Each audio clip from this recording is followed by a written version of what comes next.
and Jacobson. Was it offsides, Pete? Yes. Should it have been called? Tony should have checked with the official and gotten a thumbs up. How about that? I played wide receiver, that's what they tell you to do. Check with the Oh. official. Yeah. Check with the side judge. Mm-hmm. Kelsey's on my fantasy team.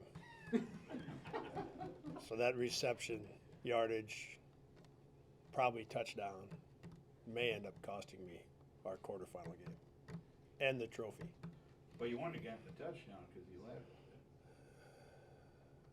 Are you sure? Yes. So I'm trying to soften the blow. I don't know. Still devastating. I don't know. Who do you All right. Who do you saw the lot? Who to what? What needs to shake out for you to make the semifinals? I've got the Dolphins defense and I've got the Dolphins kicker. And the team I'm playing has got Derrick Henry. And I'm behind. He had a concussion last week though, so he might not play as much.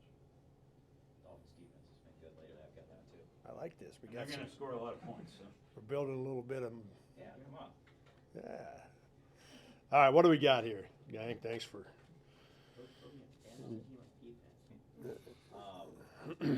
What obviously became a close, somewhat back and forth game there this weekend, Ben. I'm sure there's a number of things looking back on it that you could have pointed out that maybe you wanted to play out better, but just after studying the game, what stuck out the most? The quick exchanges hurt us the most in the game, and there was there was 4 or 5 of them that really jump out to you. The most obvious one was at half court when when the guy was able to knock it away from Bo, lay it in, and then we take it out and throw it. They pick it off and they score, get a free throw. You get a 5-point exchange in, let's call it 10 seconds, right?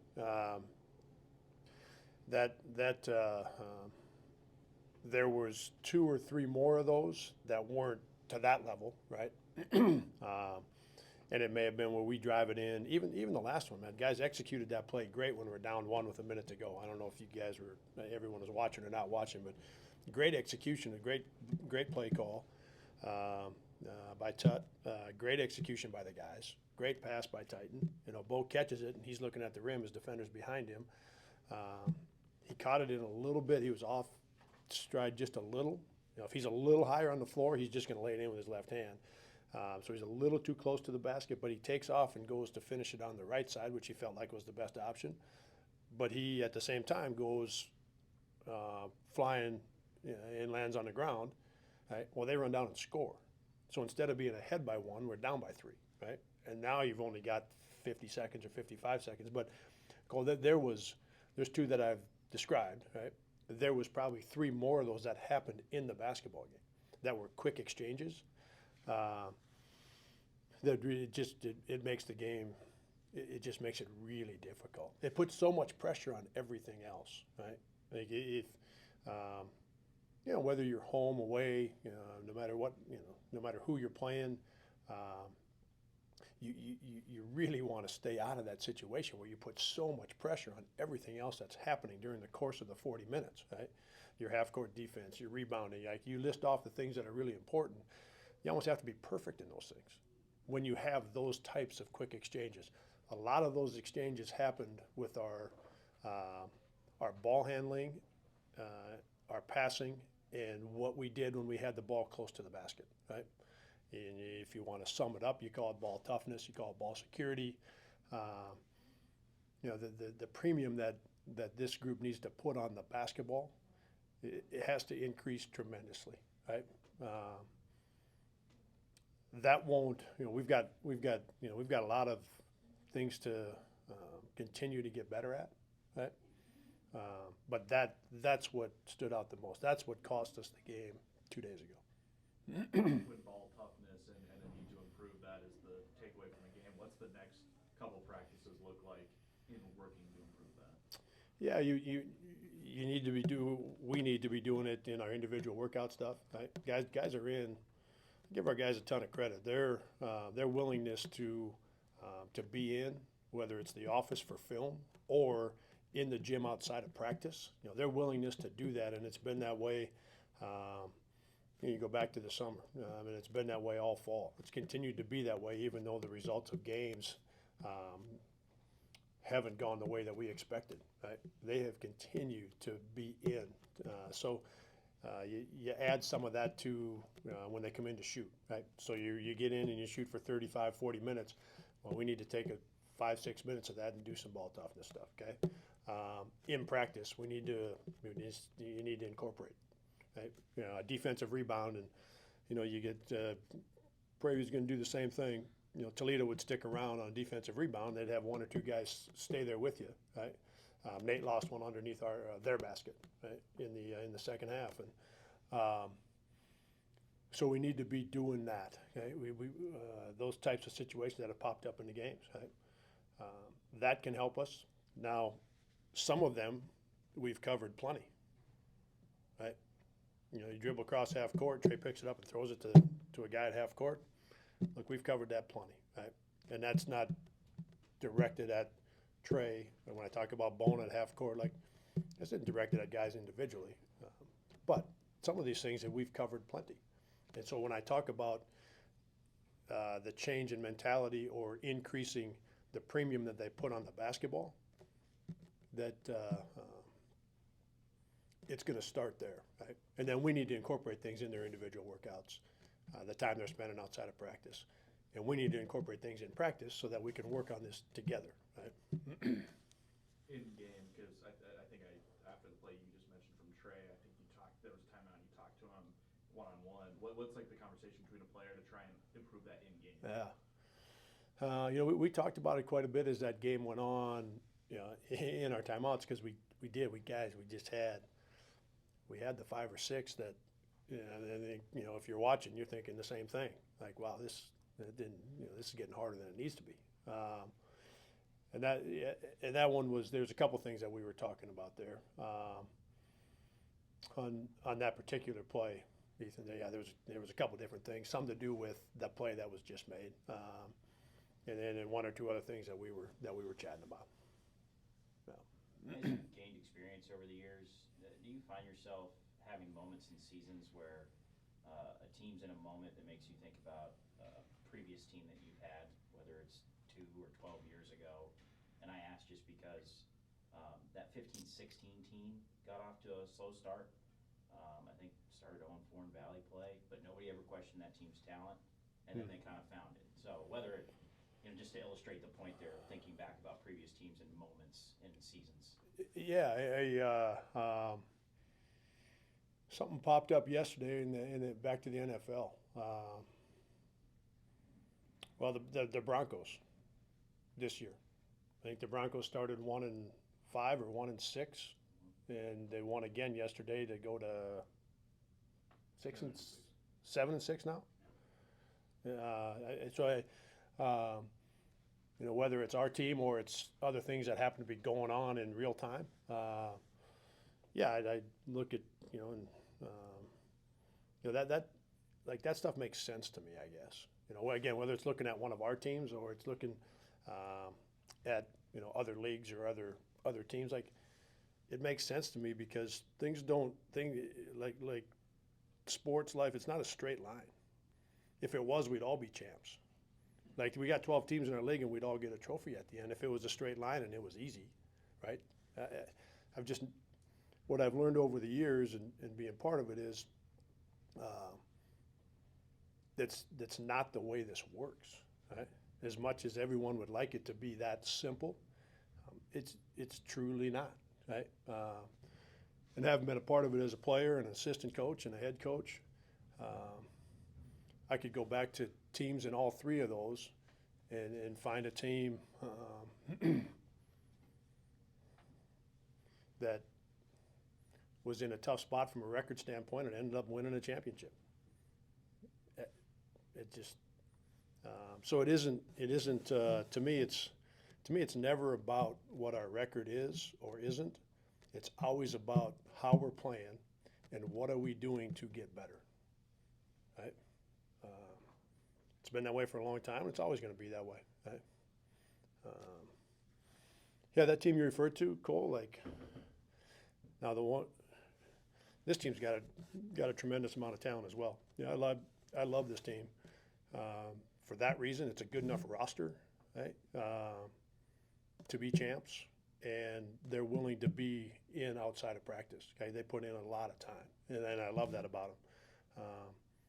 Now, what they haven't done yet, that team you're referring to, remember we beat North Carolina, and we beat Iowa State, and they were both ranked top 5 in the country. Yeah, then 0-4 started. Yeah, and then we got to 0-4, and I think it got to 2-7 or 3-9. Like it was, yeah, it got to where you're talking about. Now, November and December was a little bit different in that you beat the number 1 team in the country, you beat the number 4 team in the country. Like there was some of that stuff that had happened, so everybody saw, okay, well, these guys must be pretty good, right? Now we've beat Stanford. We beat a good Richmond team, right? 4 of the losses are 2 in overtime, and 2 of them are basically 1 or 2 possession games, right? We're probably a total of 9 or 10 possessions from being 7-3, like our record being flipped now. So I think people are seeing the same thing in terms of the talent that we've got on this team, the quality of, the character of the guys on this team. So I think what I'm excited most about is pushing them to. We had a really good week last week. We had 4 very good practices. We beat a good team in Richmond, and if we take care of the ball a little bit, we would have beat a good team in Toledo on their home floor. That'd have been a heck of a 6 days, right? As it is, it was very close to being terrific 6 days. It was really good, but it was really close to being terrific. That's what I get excited the most about. It's okay, can we go to practice today now and work on that mentality with the basketball, and then turn around tomorrow and do it in a way that's going to matter, right? Because they're going to do a lot of the same things in terms of the switching and going after you, and it's going to be a hectic game from that standpoint. They're really good defensively, the way they approach it, a little bit unconventional at times with their switching and their running and jumping, and so it presents some challenges from that standpoint. I'm looking forward to seeing how our guys handle that, right? Because it's directly tied to the plays we're talking about that made the game harder for us against Toledo. Did you get a chance to watch Shannon yesterday against Iowa State? Yeah, I watched that one. What were your thoughts on that team? Yeah, they, for 10 or 12 minutes, it's an even game. And they've played good basketball. They've got 7, I think it's 7 grad transfers on their team. So they've got an older team, guys that have had success, guys that have put numbers up at different places, and they've played good basketball. Now Iowa State was able to get some things going, in the open floor, get some things going in transition. Iowa State's defense, got better as the game went on, but the team we're playing tomorrow is more than capable of beating a bunch of teams. So yeah, it's going to be a real challenge tomorrow. You've spoken about what Nate is and what he meant not having him on the floor last year. What's having him back this year meant to this team? Yeah, look, it's changed. It's changed a number of things that we think about defensively because of his abilities to defend the other team's best players. So it's allowed us to do some things at that end of the floor where, okay, do we want to be switching as much, right? Or do we want to stay on our own more often so that Nate stays on their best player, right? He feeds into that conversation. And offensively, I've really enjoyed the way he has played offensively. It's brand new for him. His first 2 years, right? And I know we've talked about it, right? And I know you're well aware of that this part of it. His first 2 years, he just kind of would shoot when he's open, right? Or if we ran something for him, he'd drive it. But outside of that, he didn't have responsibility for us playing well offensively. Where now, he has, he's got a bunch of responsibility for us playing well, and he's done a nice job adjusting to it. It's a process. Going to continue to be a process for him because he isn't wired the same way offensively that Bowen is, or Trey Burhow, or even AJ. So for him, he's learning about it, right? And going through this process with him I've enjoyed it, right? And I look forward to I look forward to the next step for him, right? Where he moves into that category with the guys that I mentioned, where they play offense the same way all the time, no matter how it's going, right? And that's not an easy thing to do, right? And then you tie into that that we have lost some close games, right? It's easier to make that adjustment or make the move into that next level when your team is winning and you got a little more momentum and everybody's got a little more confidence. That's an easier move for a young guy. So yeah, man, I'm really enjoying seeing what he's doing, and he just opens the door to some things at both ends for us.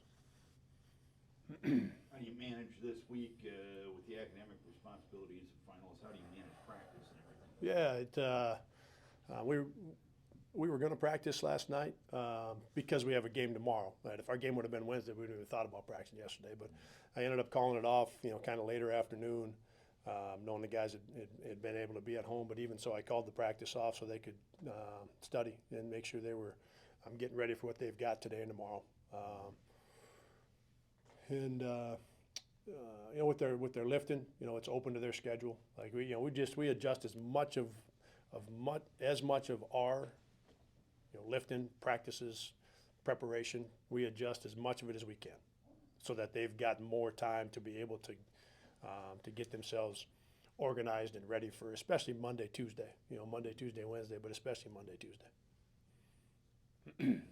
Anybody else? Good. Thanks.